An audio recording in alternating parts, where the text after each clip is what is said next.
brings you here, Atty.? Meron ka ba ibabalita sa akin tungkol sa anak ko?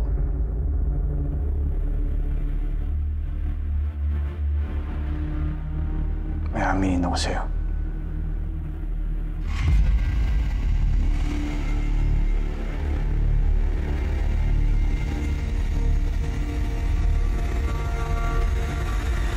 Hindi ako kay Dreyfus.